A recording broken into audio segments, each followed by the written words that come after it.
Team Spirit as well. So let's see who gets on blue side and who gets on red side, because I think that will significantly impact the outcome of this game. We're on Flying Clouds too, which I think will accelerate the pace. And it's Spirit who gets on blue, but this time... Holy moly. No Guinevere. And no Freya. Oh no, but they force Yangon to ban the Freya and the Barats and the Atlas. They don't, and this leaves the Harara to them, so we see the priority.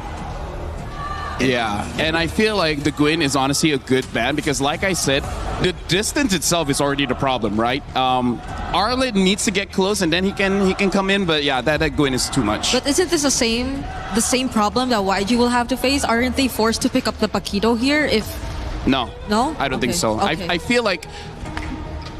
No Claude. Well, they have a Brody, yes. Yeah, I'm just worried that Sanji hasn't really used fighters in the gold lane, right? So I'm worried that it's good on paper. Yeah. But if the guy can't use a fighter, is this really... That's why. Is this really where you want to force it out, where Team Spirit is match point? Yeah, that's why, because it's likely to go over to their side if they don't. So they decide to switch it up, and this time, they'll pick up the Paquito. Could this be a flex? I'm not sure if it's... Hopefully it is, because I don't want to think that they were just pressured to pick it up. It could be jungle, it could be EXP. What if this is EXP? And this goes I think it's better. I think it's better EXP, but again, we got to look at the matchup, because not every matchup the Paquito can win. If Team Spirit picks up the Esmeralda, maybe they have to think about putting the Paquito somewhere else. But it's nice because they still keep their cards close to their chest. They say this could be that, so Team Spirit can't just pick blindly in EXP. They do have to respect that. What happens if we're going up against Paquito? Do we need a winning matchup for that specifically? Because I don't think Yangon has really ever utilized the Paquito in gold. Wow. In EXP, I don't think so too. So this is a new hero pick that they will be picking up. It's a clear attempt to adjust from Yangon's side. Honestly, that's why I feel like this might be jungle. Might. Just because they are a team that likes to win those neutral objectives, and Paquito is one of those that has quite good burst damage with the red tree, so maybe they can take it, which, by the way, Melissa has been banned quite a few times by YG, and this time Team Spirit picks it up. Let's talk about why this is important. Yeah. YG wants to dive, wants to win the fights. Yep. What are you going to do when she uses the go away? That's so I right. feel like this is the response that Team Spirit has. If you want to come in, try. We already have an answer for that. Go ahead. Which I feel is something they have to resolve through their mid lane. So I agree. The Eudora Gord options are still there, but since they prioritized gold and revealed that it is either jungle or Paquito XP, they might lose out on more options in the mid lane later on.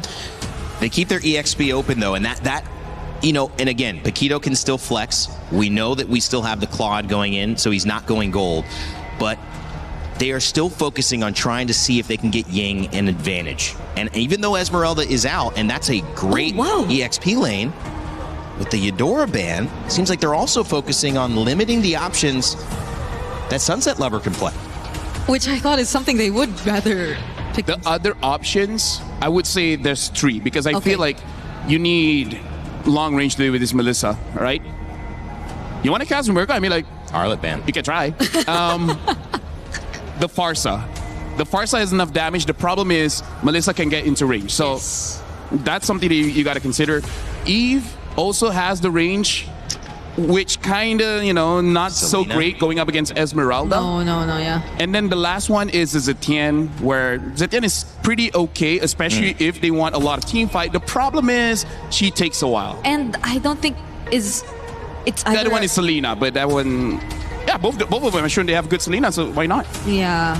Because even the burst is going to be a problem, I feel, for the Zetian. Maybe in the early they can manage a bit, but... At level 12, it's okay, but getting to level 12 is the problem. Yeah. It seems like YG's really focused on hard stuns or potential counter initiation. They want the Paquito to run free because they picked it, and it's got to do the work of a Harara, right? Because they traded that out, and they're saying we're going to work with the Paquito. So Minotaur and Eudora can really stop or create good counter engage or initiation. The Dairoth picked up as well, guys. Yo. You know what? Shout out to the crowd. You guys are amazing. Holy. Some might even say amazing. Are we pushing? Well, the Dairoth gets picked up, so I was right. This is going to be a Paquito jungle. But again, Dairoth has its goods and bads. I would say in MSC we've seen quite a lot of the bad. Like, he can win the lane, but what's next? Yeah, I think it was Falcons PH2 who were the first ones to use it. already using it. Not necessarily reflects a good standing as KDA-wise most of the time. It's just really to match and answer the Esmeralda, which I think, again, is a question we raised. How they answer Bomba. How can they kind of shut down Bomba? Yeah. But Spirit, they've locked in a Valentina and a Gatot Kacha. That's more and more ways for them to stop YG and all their fighters. I know, that is really rough, guys, to go against. We're looking at that final pick, and it's going to be in the mid lane. I feel like if they can get a hero with Crocodile, they pick up the Rafa. Whoa. Taking notes from Aurora, and we see the reaction coming in from Team Spirit. It looks like they didn't see this coming.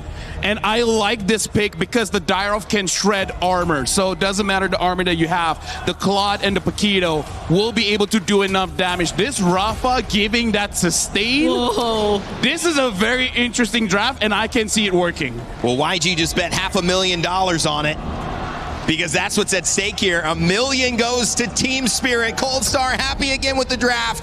Yangon Galacticos trying to tie it up and send us to a Game 7. What a time here at MSC. I hope it continues as we send it over to Gideon and Mirko. I agree. Everybody needs to start praying at this point. Everybody is looking for their team to make it to the very end. Here at match point, the pressure is still on Yangon, and they basically have come up with a more interesting draft, a different sign, a different means to attack this potential championship point. We come down to game number 6, and by God, if this isn't a marathon, and almost immediately Sawo starts off with a pretty good taunt here at level 1, just to make sure that Yangon, they can't walk freely. They gotta.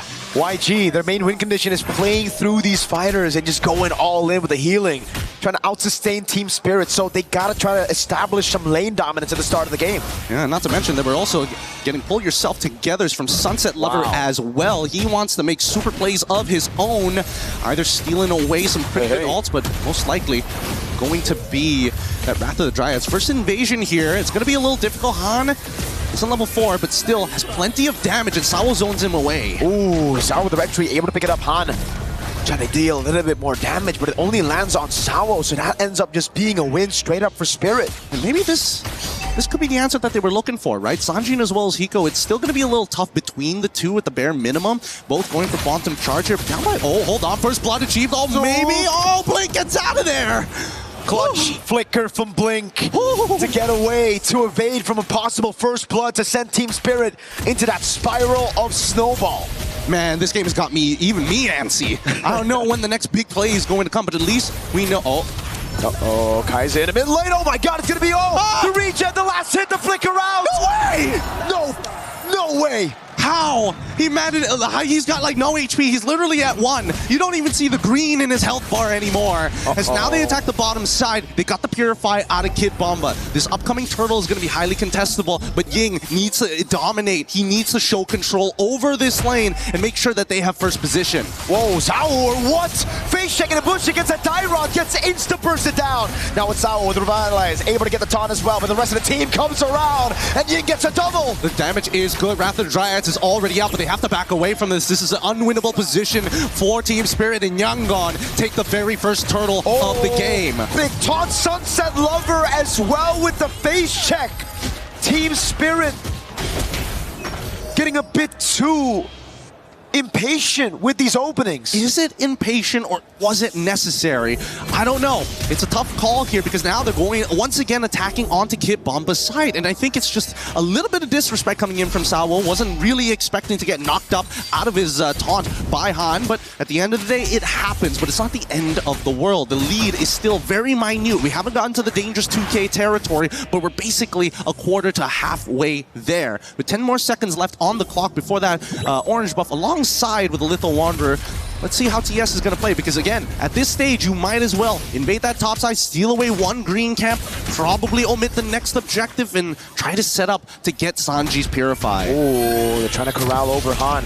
Taunt doesn't land. Now the all-in over. Knockout strike as well. Oh my god, Sawo just so low. Ying gonna be able to pick up a killing spree as Sunset Lover steals away the Holy Baptism, and now he's gonna be caught by the taunt. And Ying gets a double. 4-0-1 to start game number 6. Darn, I really thought Sawo was going to be able to get out of there in time, especially since Ying wasn't able to apply the shred onto the correct target, and yet they still got him anyways. 45 seconds left on the clock before their next neutral objective spawns, and I think this is this might just be a game 7 if it keeps going this way. We're already in that 2K dangerous territory, and there's no noticeable power spikes that we have to be aware of here because Yangon will hit it first every time. A 2,000 gold lead. Now this is getting very troublesome for Team Spirit. Yeah, and the lead is on Ying on the Dairoth. This guy's gonna start bursting people down, and not to mention, again, the fact that he should actually just be the support this game. He should just be the support for Han to get those knockout strikes. Yeah, but that's the truth of it all. That's really the truth. I mean, he could technically be like a cleanup crew at the end because he has his flicker and the ult, but now that he's 4-0-1, you might as well take full control. Sawo with the taunt just to escape. Han with the rotation, and now take a look at Ying. I think just one jump and a basic attack and send Sunset Lover back to base. Yep, it's too tough to contest for this neutral objective. Oh! No, there you go. Flicker Raptor Dryad from Blink. Kaize is the one who picks up the kill, and it's another death on Sunset Lover. Sour able to go for the iframes, but now he's going to be the all-in from Ying. He goes in for the damage. Sour low. Revitalize comes around with Bomba. And Sour gets out. And this is why it's dangerous, especially for a winning lane Dairoth. Once he has that lead, once he has that snowball on top of it all, and a Sky Piercer coming in from Hans, like, it is clear. Ying's whole job, shred, play as much damage as possible, and shred as many targets as you can from Team Spirit's side, and hopefully Han should clean up the rest. AOG responded over by the Flicker, Guile and Ryu down below. Yeah, I mean, the Street Fighter gang looking for a T2 down on that bot side. It's forcing a reaction coming out from Team Spirit. Hey, wait a second. Ying with the dash, Cyclone Eye, bringing him to a place that you shouldn't want to be. But they get out. They have to burn a flicker, but, you know, they get out. It's not bad. It's not bad. Yangon were definitely in Team Spirit's basement there for a while, but they managed to sneak their way back out. And for now, TS, it's all about scaling at this stage. Zaur, I don't think he can really contest it at this stage, not until he gets the War Axe, and even then, I feel like it might just delay his overall power spike. But then nobody else has much of a lead. Even Hiko doesn't have much of a lead. Yep. But the thing is, whenever you have a Melissa, you can still just play in the late game, right? We saw that from Vitality as well against Falcons when they were down, what, 5,000-6,000 gold in the early game. They could still just wait for the Melissa to scale, then play front to back. Then it's all about Zaur looking for those angles, but look at this lead. 1,200 gold lead in between the XP laners. Then it's just everybody who's up ahead, 500, 600. Yeah, they're just stacking up as much of the lead as they possibly can here. They might find something else. His Blink, he's looking for an opportunity. Good taunt of this engagement. Zaur's still going to be caught. Oh, he doesn't even have the iframes. It was on cooldown. Zaur trying to save him now. He puts himself in 1v5. It's a double for Han, and he has a Sky Piercer. Man, that was a bad direction to actually go for the dashes. He double dashed away from Sawo when he should have gone around Sawo back into his own territory. That probably should have been it. Without the combo points, without the iframes, he just can't get out. He just doesn't have the cooldowns yet to be able to make these super plays like he has done earlier in the series. At this stage, it's starting to get a little dangerous because Yangon, we've seen them with a 5.5k lead. They are looking for everything across the map, every tier 1. 6,000 gold ahead. Hiko. Oh man, even on the turret, it's Hiko losing out of the trade, and Zaur gonna be extra careful, my guy. Oh god, that was just one strike. That was just one skill too. Yeah, and they're saving the combo here, making sure that they're threatening them through their life totals. But just the raw sustain coming in from Yangon's, it's becoming really, really difficult to keep on contesting because as much as you want to wait for your cooldowns to come back off, it doesn't matter if you're not getting yourself that net profit. And now, let's look at the items real quick because Sawo, smartly enough, decides to go at least to get the Chastised Pauldron. The War Axe is still underway here. Okay. Sawo should be fine, but they don't get the AOG out of him just yet. Oh, Ying with the dive on Sawo, revitalized there, and the Raptor tried as well, but that's going to be the all-in double already. Go away right there. Sunset Lover able to pin them all down. The falling Star Moon locks him, but there's no damage. Bomba taken out by Han Ying. On their turret, Hiko picking up the kill. Flickers out of safety and finally is able to get a kill on board for Team Spirit. Yep, and they're also going to get the holy shielding by the mid lane. Wow. Everything that could have gone right for Yangon Galacticos have gone right. And better yet, hey Ying, don't let you give the shutdown. It's fine. It's completely okay. Great shred as it was applied on the multiple frontliners, and more importantly, Zara, he just doesn't have the cooldowns to keep iframing forever here. But the worst part about it is that when you think that the Wrath of Dryads is just done, all of a sudden, you start seeing Kaise just saying, you know what, slow down or completely stop. Halt right there. Hope still in the air for Team Spirit. It's so low, but there is still hope because of that shutdown. Now it's all on Hiko. Their wave clear, not that good.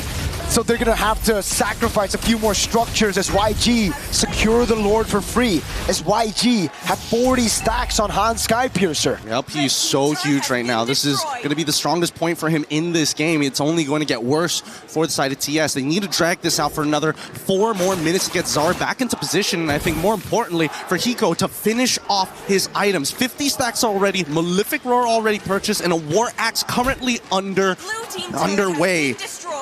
It's 50. It's not even 40, it's 50. Okay. A siege in the mid lane. Lord gonna be pulled out. Bomba, purify out. Sawa with the AOG, able to land on 2, but now he's gonna get bursted down with the Wrath of the Dryad, locking him down. It's Hiko with the muddles, not doing any damage. Sunset taken out by Han. Go away already by Hiko. He's able to find some damage right now as he goes on to Han and falling Star Moon. He's able to lock him down, but it's not. Blazing duet from Sanjay! And they find it! Zara the next to fall! And Yangon Galacticos make it even faster! 11K ending, guess what? 10! That's all we need! Ladies and gentlemen, we're going to a Game 7!